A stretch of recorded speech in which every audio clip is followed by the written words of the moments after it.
What goes around always comes back around, and we are here to show you exactly how it happens. Dive into these intense, heart-pounding stories of karma in its purest form. Don't let the mystery pass you by.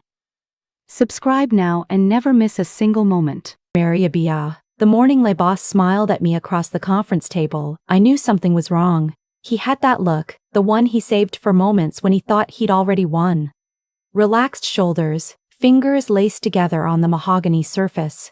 A smile that didn't reach his eyes. I'd seen that look directed at vendors he was about to lowball, at competitors he'd already outmaneuvered, at employees he was about to let go. I had never seen it directed at me. Until that Tuesday in March. I want you to understand something before I tell you what happened next.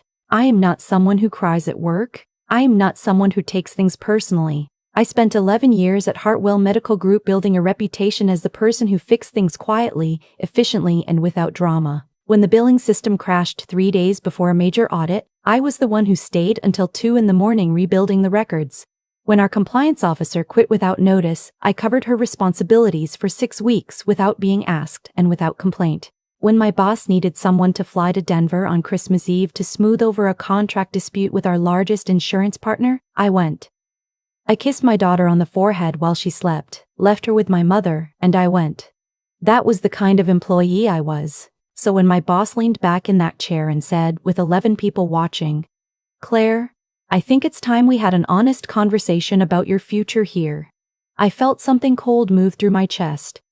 Not fear exactly. More like recognition, the feeling you get when you finally see a thing clearly that you had been deliberately not looking at for a very long time. "Of course," I said. My voice was steady. "I'm proud of that. We've decided to restructure the senior operations role," he said. "Given the company's direction, we feel the position needs someone with a more dynamic skill set, someone who can grow with us into the next phase." I looked at him. I looked at the 11 people around the table. Most of them were studying the surface in front of them with great concentration. My colleague and closest work friend was the only one who met my eyes, and what I saw in her face confirmed everything I had already started to understand. "We're offering the role to Danielle," my boss said. Danielle had been at Hartwell Medical Group for 14 months. I had trained her. I want to be precise about that, not mentored in a general sense. Trained.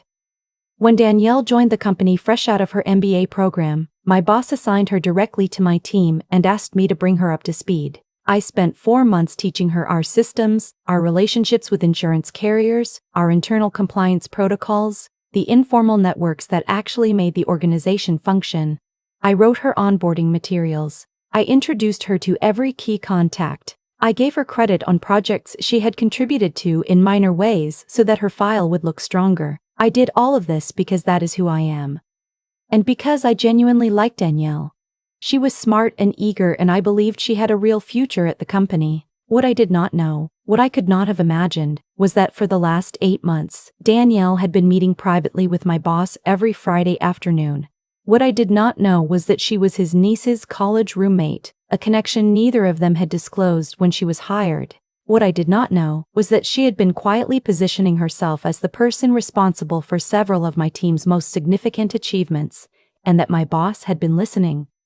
"I think you'll find the transition package generous," my boss said. "HR will walk you through the details." 11 people in that room. Not one of them said a word. I nodded. "I gathered my materials," I said. "Thank you for letting me know," and I walked out of that conference room with my spine straight and my face completely neutral. And I did not stop walking until I reached the single-occupancy restroom on the 2nd floor, where I locked the door, sat down on the cold tile floor, and shook for about 3 minutes. Then I stood up, washed my face, looked at myself in the mirror for a long moment, and I started thinking. Here's what most people do not understand about situations like mine. The instinct is to react immediately, to go back in there and demand an explanation, to call an employment attorney that afternoon, to send an email you will regret, to tell everyone what happened. The instinct is to be loud, because being loud feels like doing something. But I had spent 11 years at Hartwell Medical Group. I knew where the bodies were buried, not metaphorically but literally in terms of documentation. I had access to systems most people at my level did not have, because I had always been the one called in to fix things. I knew our billing practices in detail that most senior staff did not. I knew about the arrangement we had with a regional insurance carrier that had always made me uncomfortable. I knew about the vendor contracts that went through a shell company connected to a name I recognized.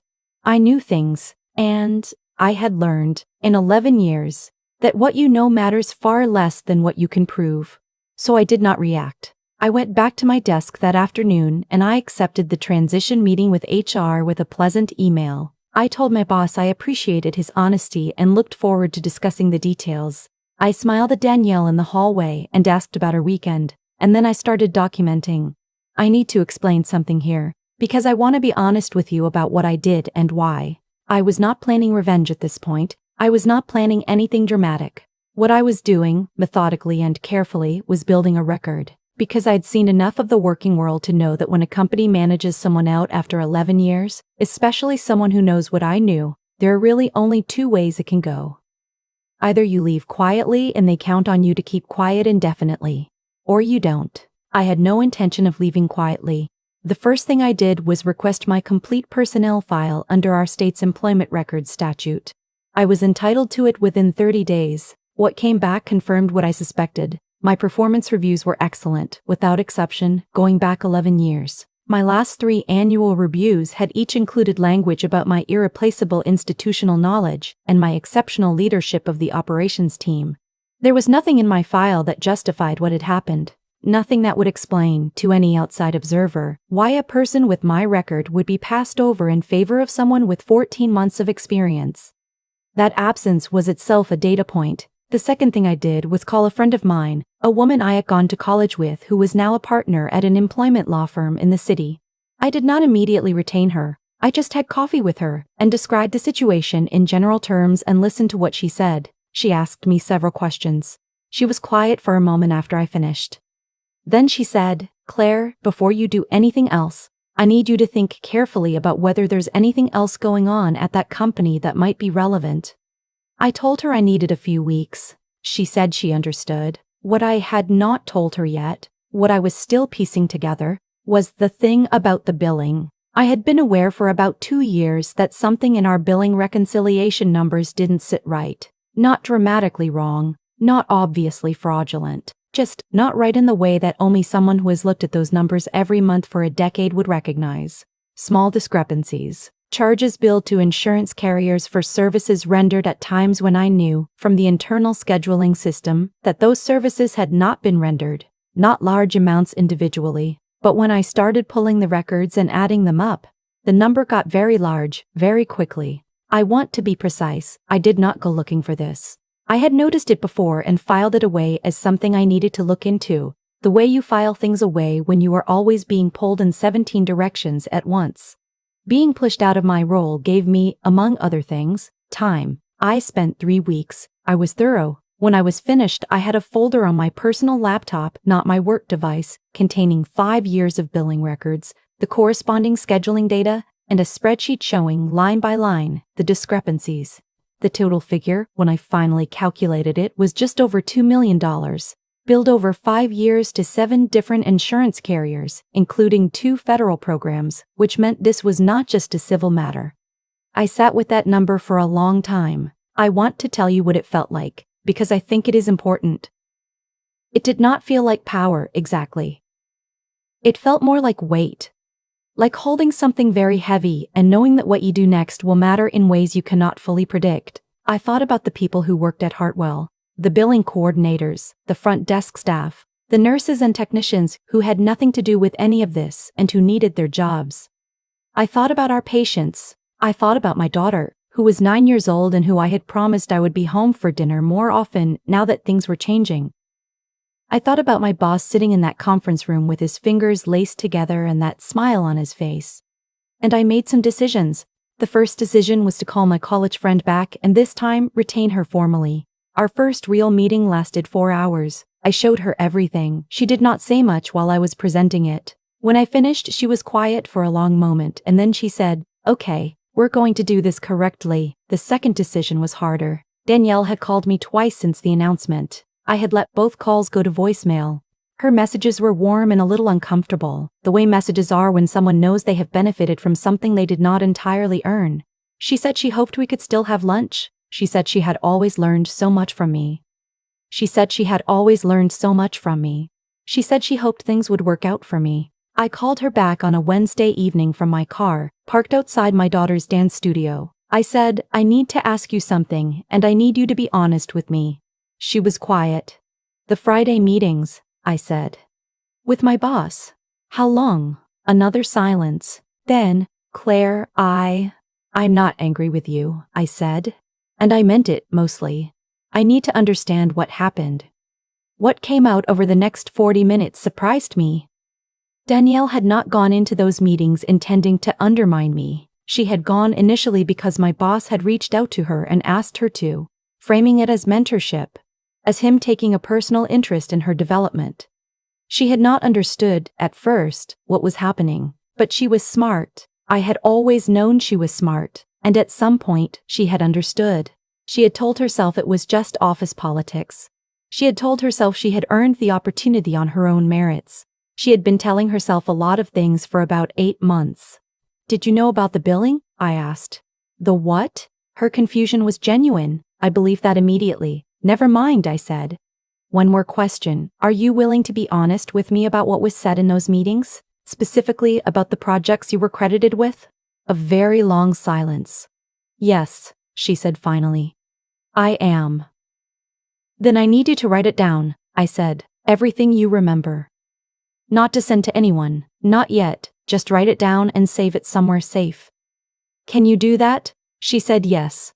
We talked for a few more minutes. When I hung up, I sat in my car until the lights came on inside the dance studio and I could see my daughter through the window, turning in a circle with her arms above her head, completely absorbed in what she was doing, entirely unaware that I was watching. I stayed there until class was over. What happened over the next 6 weeks I will summarize, because the details are less important than the shape of it. My attorney filed a complaint with the Department of Labor regarding the circumstances of my role elimination, specifically the lack of any documented performance basis and the pattern of credit misattribution. She also made a separate contact, through the appropriate channels, regarding the billing discrepancies. I want to be clear that I did not use one as leverage for the other. My attorney was very firm about this. Each matter proceeded on its own basis, through its own process, with its own documentation. The billing investigation was handled by people whose names I never knew. I was interviewed twice by phone. I provided my documentation. After that, I stepped back and let the process work. The employment matter was more personal. My boss received a formal letter from my attorney 14 days after I filed. I was not present for his reaction, but I heard about it later.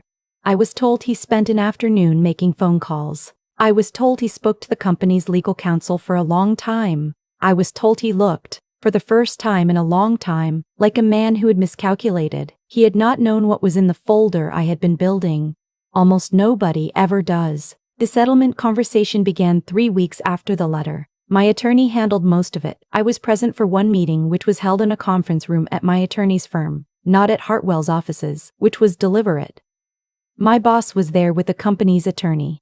He did not look the way he had looked in that March meeting. He did not have his fingers laced together. He did not have that smile. He looked honestly, like a man who had not been sleeping. I felt something when I saw him. Not satisfaction, exactly. Not pity either. Something quieter than both of those things.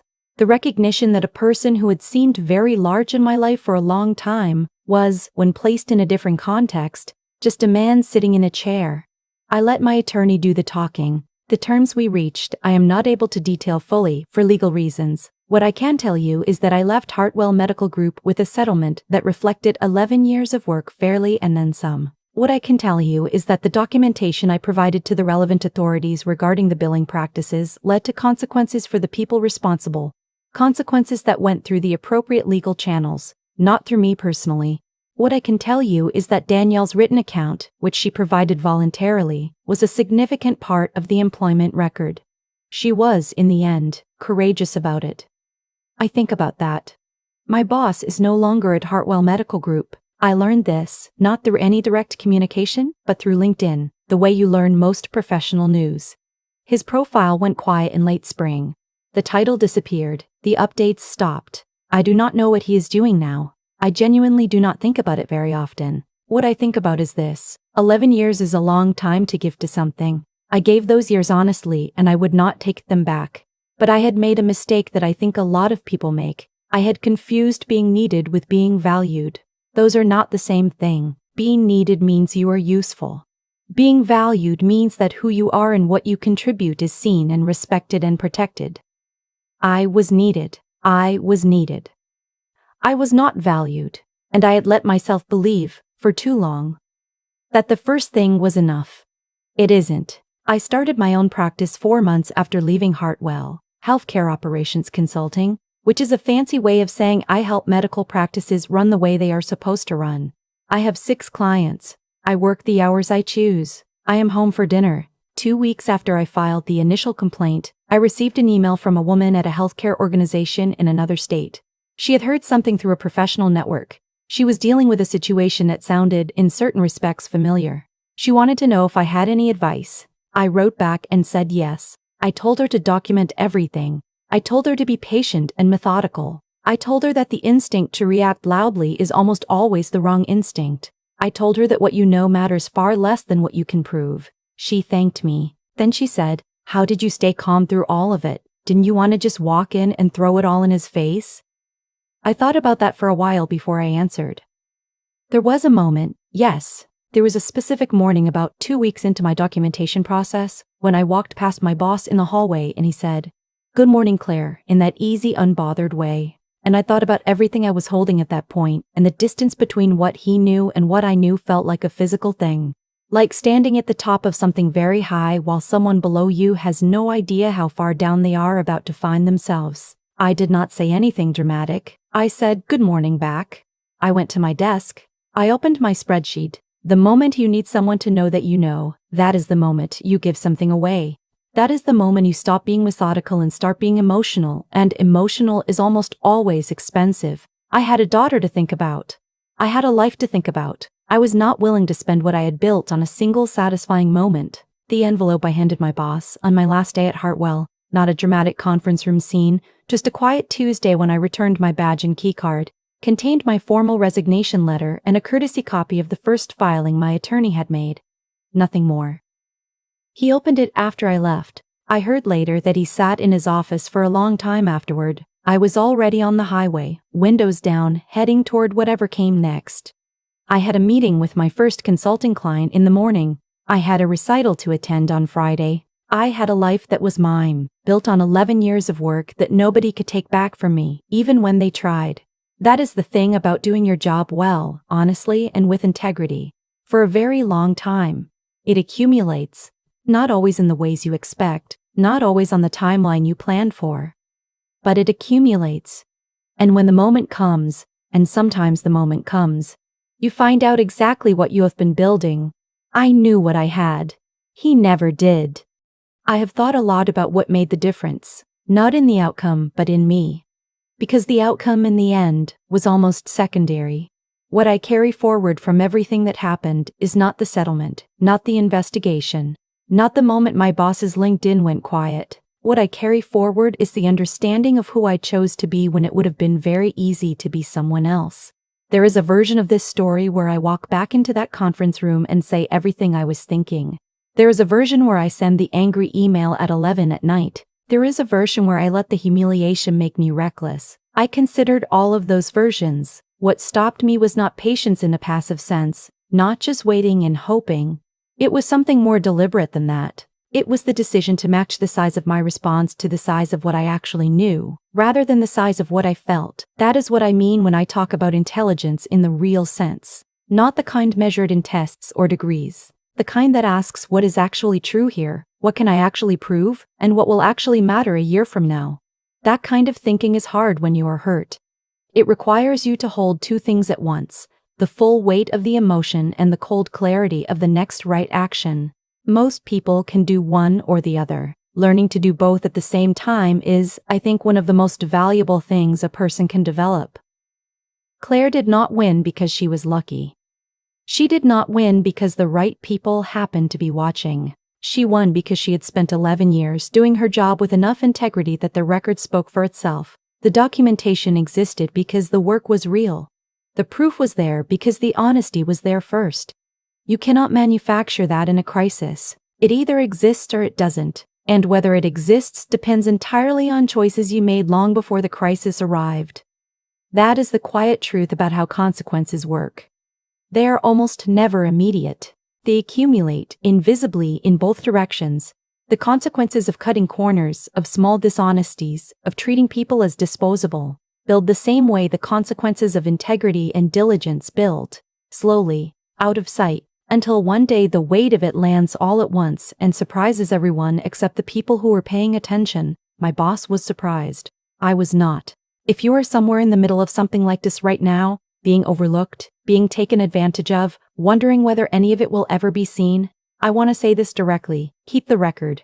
Do the work with your full self, even when it feels like no one is watching, especially then. Build something that is genuinely yours, in your own name, brick by brick, so that when the moment comes, you are holding something real. Not a reaction. Not an emotion. Something real.